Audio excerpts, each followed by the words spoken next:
Let yourself grow still now. There is nothing left for you to carry tonight. The day has run its course. The way a long river runs at last to the sea, and whatever it held, it can let go of now, and so can you. Set it down. Let your shoulders soften and sink. Let your hands grow loose and warm. Let your breath grow slow and deep and unhurried, like a gentle wind moving low across a wide and sleeping land. Listen, the story I will tell you tonight is very old and very slow, and it asks nothing of you but that you rest. You do not need to remember it. You do not need to follow every word. The words are only a soft path for you to walk down until sleep finds you. And you are welcome to fall asleep at any time, whenever you wish. Whenever your mind begins to drift, let it drift. Whenever your thoughts wander away from my voice, let them go and wander. That is exactly what is meant to happen here. Tonight we go far away, to a wide and ancient country on the far side of the world, a land of red earth and open sky, of long horizons and slow rivers and waterholes shining quiet under the stars. And we go far back, further than any year you could name, back into a time the old storytellers there spoke of with deep reverence, a time before the land had its shape, when the world was new and soft and waiting. They have a gentle name for that time. They call it the Dreaming, or the Dreamtime, the great long age when the world was being made. Let me tell you of the dreaming, the way one tells a thing that belongs to everyone and to no one. Softly, and from a little distance, the way you might look up at the stars without ever reaching them. I do not bring you any clan's secret or sacred keeping tonight. I bring you only the broad and shining idea at the heart of it, the idea of a sleeping land slowly shaped by something vast and patient and kind, an idea old enough to belong to the whole human heart. Take it the way you would take the warmth of a fire on a cold night. You do not need to own the fire to be warmed by it. In the dreaming, the old teller said, the land lay flat and quiet and unformed. There were no hills yet, and no valleys. There were no rivers carved into the earth, and no waterholes gathered in the low places. There were no ridges and no gorges, no winding creeks and no still lagoons. The country was there, but it had no shape, the way clay is there before any hand has touched it. And under that flat and formless land, sleeping, coiled in the deep, cool dark beneath the surface of the world, was the great being who would shape it all. The old tellers called her, among many names across many lands, the Rainbow Serpent. She was sleeping then, deep below the world, as you are nearly sleeping now. She had slept a very long time, and there was no hurry in her sleeping, and no hurry in her waking either, when at last it came. Let that be the first soft gift this old story gives you tonight. At the beginning of the world, there was no hurry. The land was in no rush to be made. It lay quiet under the stars, waiting. And the one who would shape it slept on in the cool dark. And all of it was patient. And all of it was at peace. So may you be. Stay a while in that quiet country before anything has begun. We are in no hurry to wake her. Picture the land as it lay then, in the long stillness before the shaping, a wide, flat plain of red and ochre earth, stretching away on every side as far as there is to see, and further. The ground is soft and even, unbroken by any hill, uncreased by any valley. There is no water running anywhere across it, no creek, no river, no shining waterhole, only the dry red earth lying still beneath the great open sky, and the sky above it is vast and dark and scattered thick with stars. More stars than you have ever seen, hanging low and bright over the empty land, turning very slowly through the long night of the world. It is a beautiful land, but it is a sleeping one. Nothing moves upon it yet. There are no creatures walking its plains, no birds crossing its sky, no fish in waters that do not yet exist. The frogs are not yet here to sing in the evening, and the kangaroos are not yet here to bound across the open ground, and the long-legged birds are not yet here to wade in the shallows. All of them are waiting, somewhere, sleeping, the way the land is sleeping, the way she who will wake them is sleeping, far below. For she is there all that long while, deep beneath the flat red earth. The rainbow serpent lies coiled in the cool, dark underground, in the deep places where the world keeps its quiet and she sleeps. She is vast beyond the telling of it. Her great body is coiled round and round upon itself in the dark, immense and patient and still, and the colors of her are folded close along her, like a rainbow rolled up and put away. All its blues and greens and golds and deep reds sleeping quietly within her, waiting for the light. She breathes slow and deep, ages between one breath and the next, and the whole earth seems to breathe with her, slow and deep, in the long sleep before the morning of the world. There is such peace in that image, the land at rest above, the great gentle serpent at rest below, nothing yet asked of anyone, no work begun, no journey started, only the long, deep waiting in the cool dark, patient as the roots of the world. Perhaps you know that feeling, just a little, in these last soft minutes before your own sleep, the feeling of being held in the dark by something vast and quiet and kind. The bed beneath you, the night around you, the darkness settling over the room like a soft hand laid gently down. You do not have to do anything. You do not have to hold yourself up. Something larger holds you, the way the deep earth holds the sleeping serpent. You can let go. And so the ages pass, slow and unhurried, over the sleeping land and the sleeping serpent both. The stars wheel and wheel through the long dark. The red earth lies still and waiting, and far below in the cool, deep places, the rainbow serpent sleeps on, gathering, the way a seed gathers itself in the dark of the soil before the first green shoot. Nothing seems to be happening at all, but under the stillness, slowly, something is beginning to stir. The long sleep of the world is drawing, at last and without any hurry, toward its gentle end. When at last she stirred, deep below the flat red land, it was not with any alarm. It was only the slow, faint stirring of one who has slept long enough and feels, far off at the edge of sleep, the first thin thread of a new day. The rainbow serpent drew a long breath, deeper than any breath in all the ages of her sleeping, and the cool, dark earth seemed to draw it with her. And slowly, behind her closed eyes, in the deep places of the world, she began to wake.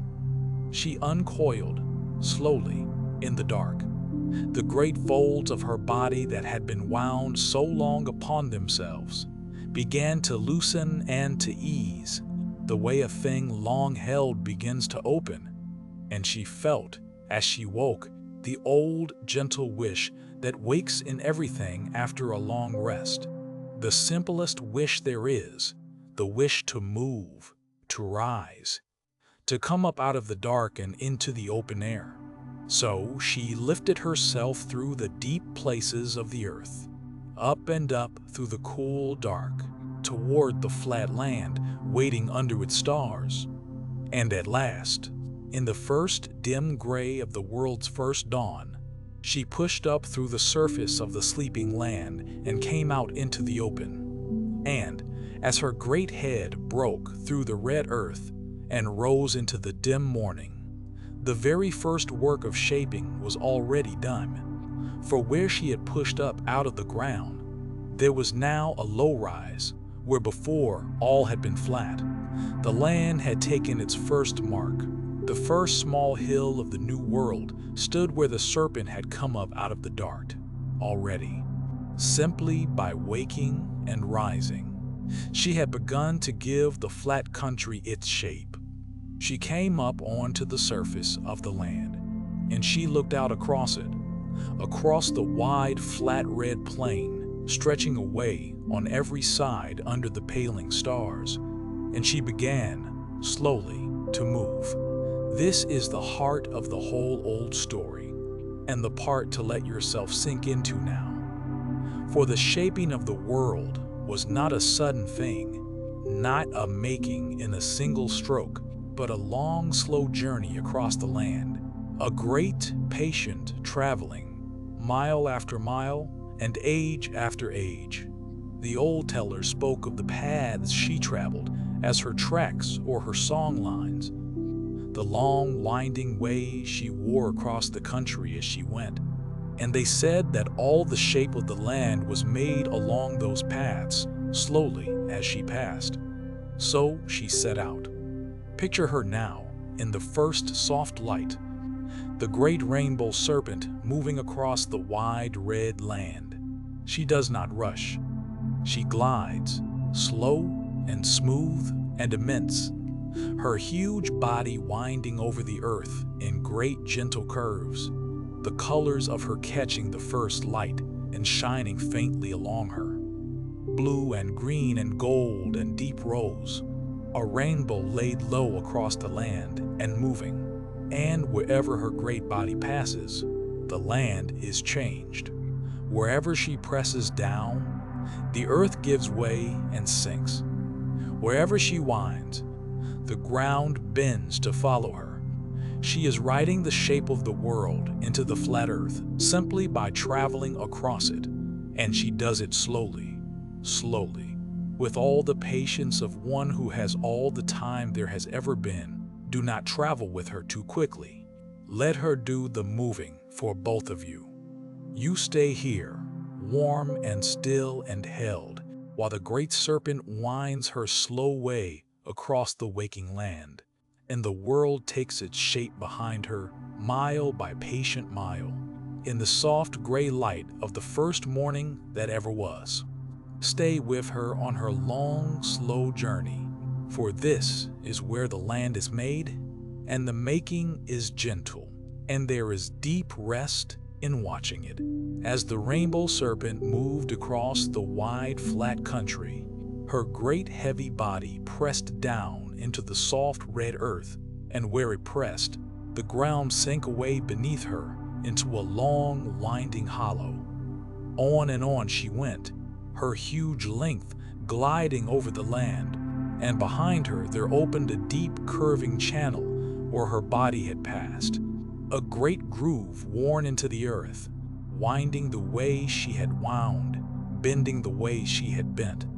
And these long, winding hollows that she pressed into the land became the beds of the rivers, the channels and the creeks, the deep gorges and the gentle valleys, all of them following the slow, curving path the serpent had taken across the country.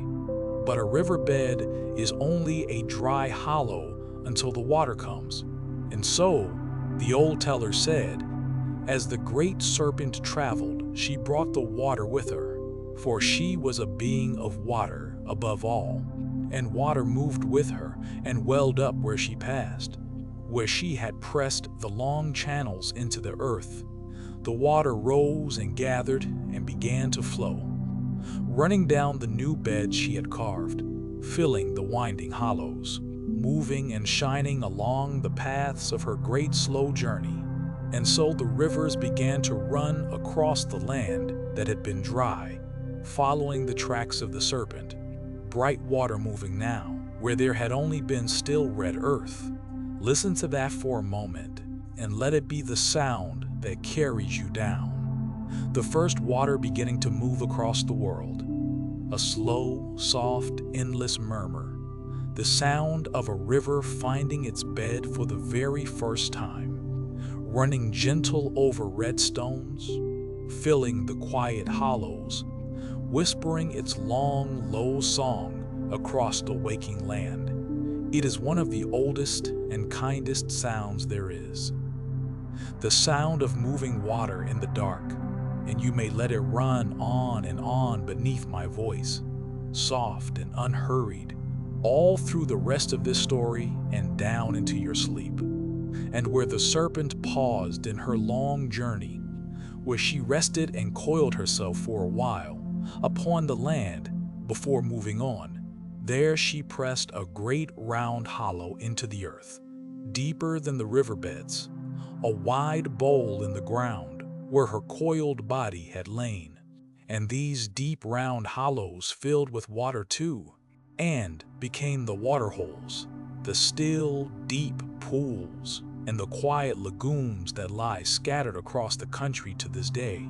The old teller said that the deepest and stillest of the waterholes were the places where the Rainbow Serpent herself liked best to rest, and that she might be sleeping there yet, deep down in the dark, cool water, coiled quietly in the depths of the pool she had made. So the rivers were carved and filled, and the waterholes were hollowed and gathered. And still the great serpent traveled on, and still the land took its shape behind her, where she heaped the earth up to either side of her winding path. There rose the long, low hills and the red ridges, where she pushed up great mounds of earth in her passing. There stood the rocky outcrops and the high stone places.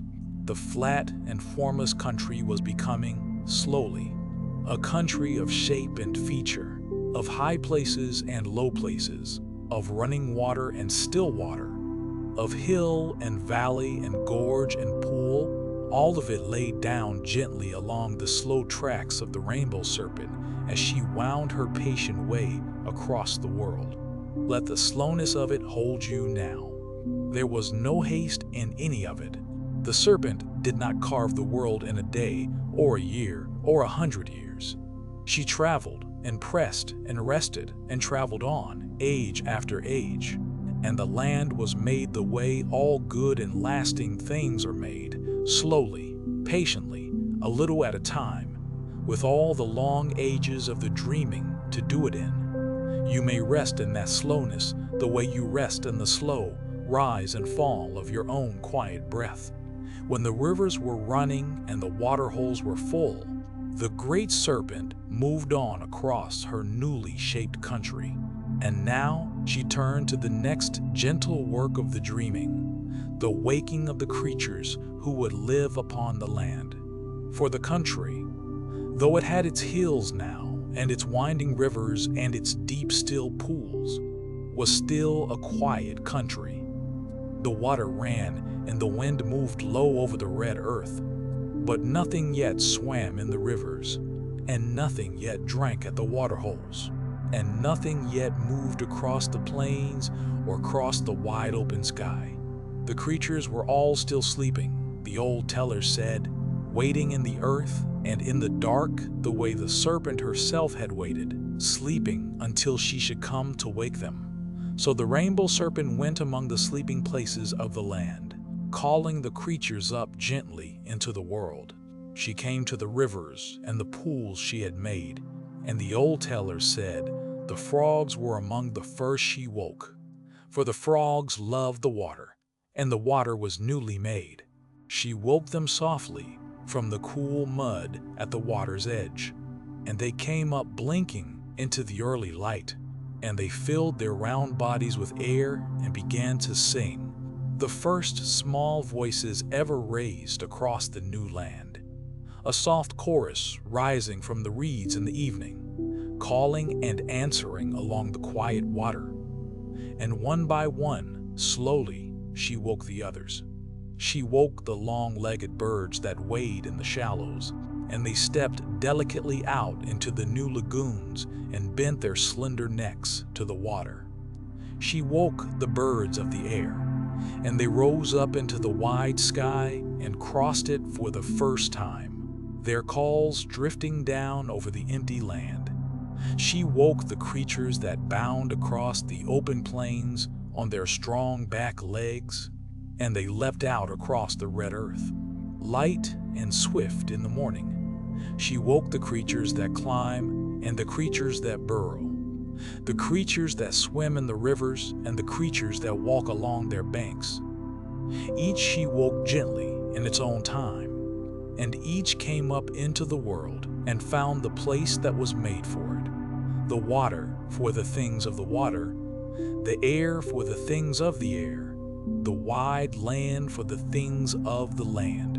And the old teller said that as she woke the creatures, she gave to each its colors and its shape and its way of living. To the green frog she gave the green, and to the bright bird the bright feathers, and to each creature the body and the manner that suited it best for the country it would live in. The colors of the rainbow serpent, the old teller said, were shared out among all her creatures as she woke them. A little of her blue going to this one, and a little of her gold to that, so that the whole bright living world that came up that morning was, in a way, the rainbow of her own great body, scattered out across the land and brought to life. So the quiet country filled, slowly, with living things. Where there had been only running water and silent earth, now there were voices, the frogs in the reeds and the birds in the sky, and the soft sounds of creatures moving through the grass. The land that the serpent had shaped was now a land that breathed and stirred and sang, and she moved among it all, the great gentle maker, watching the creatures she had woken find their places in the world she had carved for them, and it was good. Let the gladness of that settle softly over you now, the empty land made full, the silent country filled with gentle voices, a whole bright living world waking up, slowly, one creature at a time, into the morning the serpent had made for them. There is no fear anywhere in it, only the soft stir of life beginning, the frogs singing at the water, the birds crossing the wide kind sky. Now the land was shaped, and the creatures were woken, and the country was full of living things. But the rainbow serpent, the old teller said, had one more gentle gift to give the world before her great work was done, and it was perhaps the kindest gift of all. She gave the world its law and its balance, the quiet order by which all the living things would share the country and live well together. For a land full of creatures needs more than rivers and hills. It needs a way for everything to live together in peace. It needs to be known which creature drinks at which water and which creature feeds in which place, so that there is enough for all, and the country is not worn out. It needs the gentle agreements by which the strong do not take everything, and the small are not left with nothing, by which the water is kept clean, and the land is kept whole, and the creatures go on, season after season, in their proper ways. This quiet order the old tellers called the law, and they said it was given to the world in the dreaming, laid down gently alongside the rivers and the hills, part of the very shape of the country. So the rainbow serpent moved once more across the land she had made, and as she went, she set down the law, the way she had set down the rivers, winding it gently through the country. She showed the creatures their places and their ways. She marked which waterholes were for resting and which were for drinking, which places were for gathering and which were to be left quiet. She taught, the old tellers said, that the country was to be cared for and not used up, that what was taken was to be taken gently, that the water and the land and the living things were all held together in one great balance, and that the balance was to be kept. The law was not a hard thing or a harsh thing. It was a kind thing, a way of living that let everything live, a gentle keeping of the whole. And she set herself as the guardian of that balance. The old teller said that the Rainbow Serpent watches still over the waters and the land she made, resting deep in the quiet waterholes, and that she stirs only when the balance is troubled, when the country is not cared for, when the law is forgotten. But when the country is well kept, when the water is clean and the land is whole and the creatures live in their proper ways, then she sleeps on, peaceful, in the deep, cool pools. And the rains come in their season, and the rivers run, and all is well. For she is, above all, a being of water and of life. And where her balance is kept, their life flows on, green and bright and unbroken. There is something deeply restful in that idea, and you may let it warm you as you drift. The world is not a wild and lawless place. It is a kept place, a cared-for place, held in a gentle balance, laid down long ago by one who loved it. Somewhere, a great guardian watches over the waters, asking only that the balance be kept, and where it is kept, the rains fall and the rivers run and the country goes on, whole and green and good. You need not keep the balance of the whole world tonight. You may set that down too.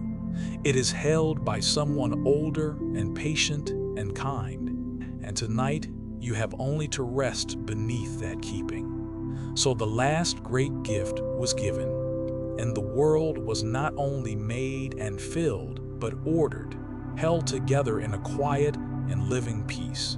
The country had its shape and its creatures and its law, and all of it flowed together into one whole and breathing land, kept in balance by the great serpent who had made it, and will watch over it still. For a long age, the world went on in that gentle balance, and the rains came in their season, and the rivers ran full, and the creatures lived well in the country the serpent had made, and it was a good time, and it should have lasted always. But even in the oldest and kindest stories, there comes a turn, a time when the balance is troubled, and I will tell you of it softly, because it is the dark turn of the night, and the dark turn is only here so that the deep calm of the ending may feel as deep as it does. Stay easy.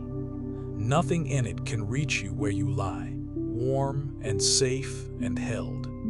The old tellers told it in many gentle ways, but the heart of it was always the same. There came a time, they said, when the law began to be forgotten, when the balance was no longer kept as it should be.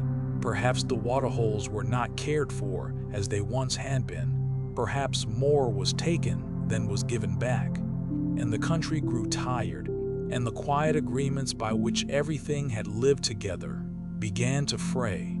It was not a wickedness so much as a forgetting. The slow, soft forgetting that creeps in when a thing has gone well for a very long time and is no longer tended with care. And as the law was forgotten, the old tellers said, the country began to suffer. The rivers ran low, and the waterholes grew shallow, and the green places browned.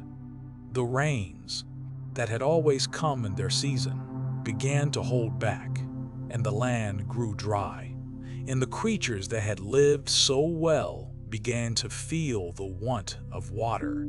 The bright balance that the Rainbow Serpent had laid down so gently was slipping, and the whole living country felt it, the way a single thread pulled loose is spelt across the whole of a woven cloth. And deep in her quiet waterhole, in the cool, dark water where she had rested so long in peace, the Rainbow Serpent stirred. She felt the trouble in the country she had made, the dryness and the want in the fraying of the balance, the way a sleeper feels, a draft of cold air and shifts beneath the blanket. She did not wake in anger, for the old tellers said she was not a being of anger, but of water and of life. She woke in concern, the deep concern of one who loves a thing and feels it failing, and she lifted her great head from the deep water, and she looked out across the country she had made, and shaped, and woken, and ordered, and she saw that it was troubled, and that the balance she had laid down was in need of mending. Feel how the trouble in this story does not last, and does not deepen into anything to fear. The moment the country suffers, the one who made it is already stirring to answer it. That is the shape of this old tale, and it is a kind and trustworthy shape. The balance phrase, and before you can grow truly uneasy, the great maker is already lifting her head from the deep water, already turning to the slow, gentle work of setting things right. Let yourself trust that shape now. Whatever felt out of balance in your own day, whatever frayed or ran low or went dry, let it be handed, just for tonight, to someone patient and ancient and kind who knows exactly how to make it whole again. You do not have to mend anything yourself tonight. You have only to rest while it is mended. So the Rainbow Serpent rose once more from the deep, cool water, slow and vast and gentle, and she set herself to the renewing of the country she loved, the way a maker turns back to mend a thing grown worn. She moved out again across the land, the great serpent winding her slow way over the dry country as she had wound it in the first days of the world. And the old tellers said that wherever she passed now, the country remembered itself, and the balance she had laid down so long ago began to be restored. She came to the rivers that ran low, and she breathed the water back into them, and they rose and ran full again, bright and cool along the beds she had carved for them. She came to the waterholes, grown shallow, and she filled them once more from the deep places, until they lay round and brimming and still beneath the sky. Where she passed, the dry land drank, and the green came back slowly, soft and sweet across the country. For she was a being of water above all, the old tellers said, and the deepest sign of her was the rain. And so, as she renewed the land, she called the rains back to the country. She lifted herself high, the great Rainbow Serpent, arching up out of the water and into the sky. And there, stretched across the heavens, she became the rainbow itself, the great bright bow of colors that arches over the land after the rain has fallen. That, the old tellers said, was why the rainbow rose in the sky in the time of rains, and why they gave the great serpent her name. The rainbow you have seen arching over wet hills, shining blue and green and gold and rose against the gray of a clearing sky, that was the sign of her, lifted up over the renewed and watered land, the great maker showing herself in the heavens as a promise that the water had come again. And as the rains fell and the rivers filled and the rainbow stood bright across the sky, the country came back to life. The dry places greened, the frogs sang again in the full reeds at the water's edge. The long-legged birds came back to wade in the brimming lagoons. The creatures that had felt the want of water drank deep at the renewed waterholes, and the whole living country that had grown so dry and troubled breathed again and stirred again and was whole again. And the law that had been forgotten was remembered, the old teller said, and the balance was kept once more, and the creatures lived again in their proper ways.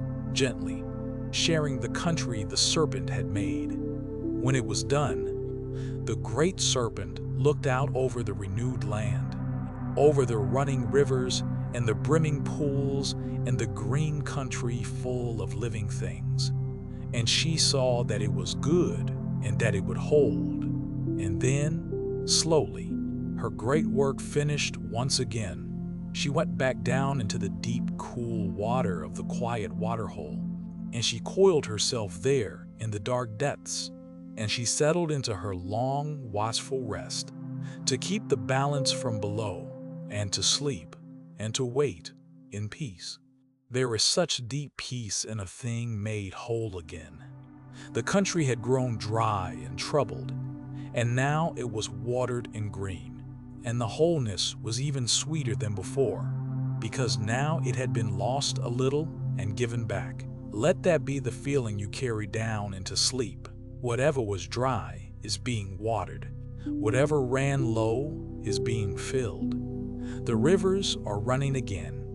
The rains have come. The rainbow stands bright across a clearing sky, and beneath it, the country is green and full and at peace.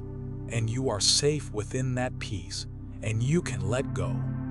So the world was shaped and filled and ordered, and then, when it was troubled, it was renewed. And at last, it could simply be.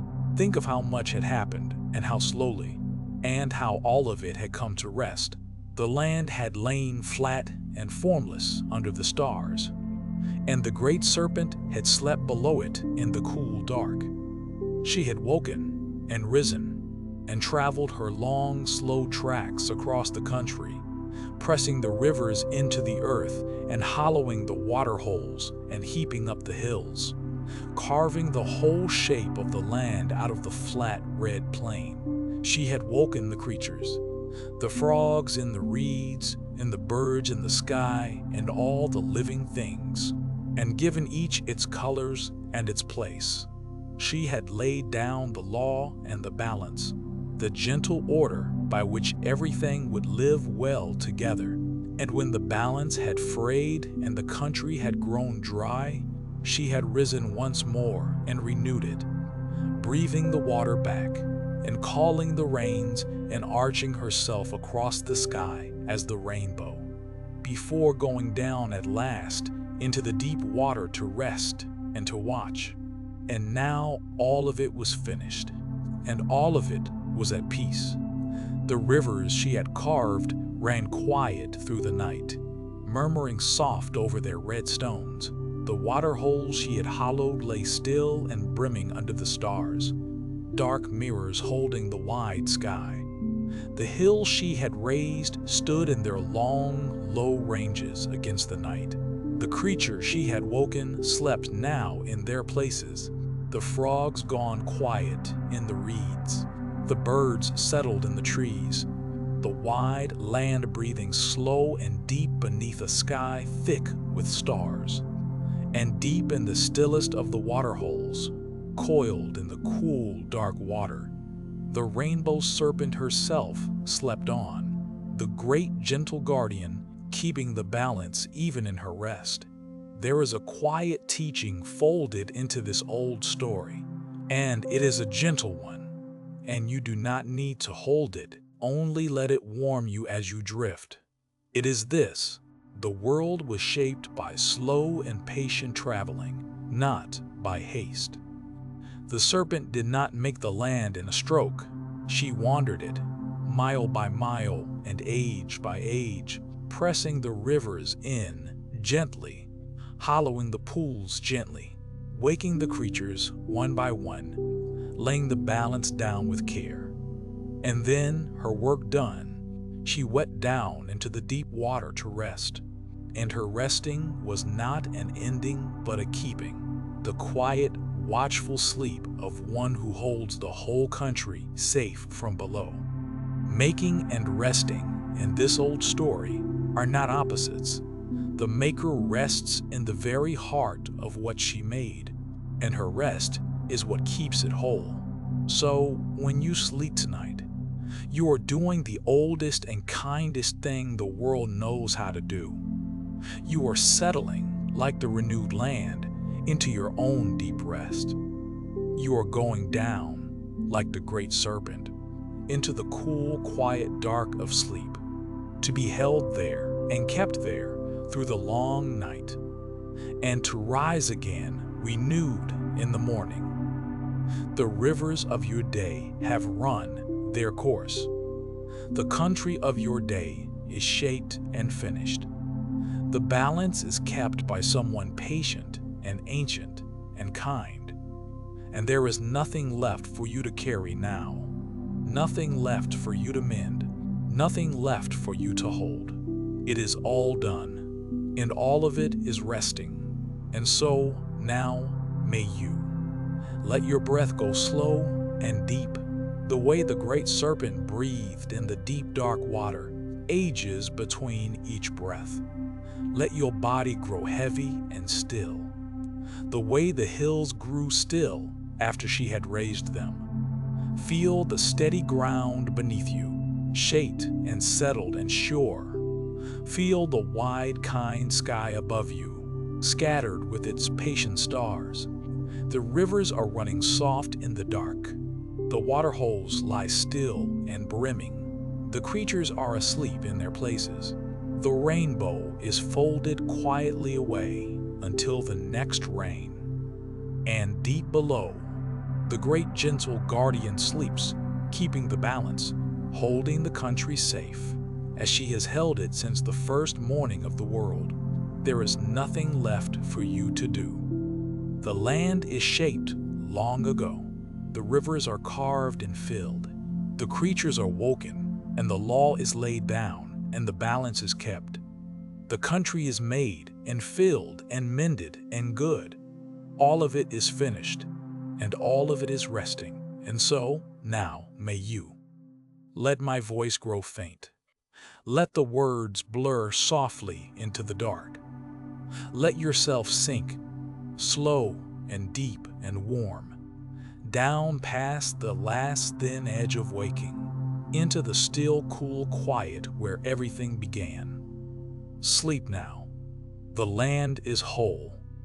The rivers run. The balance is kept. Good night.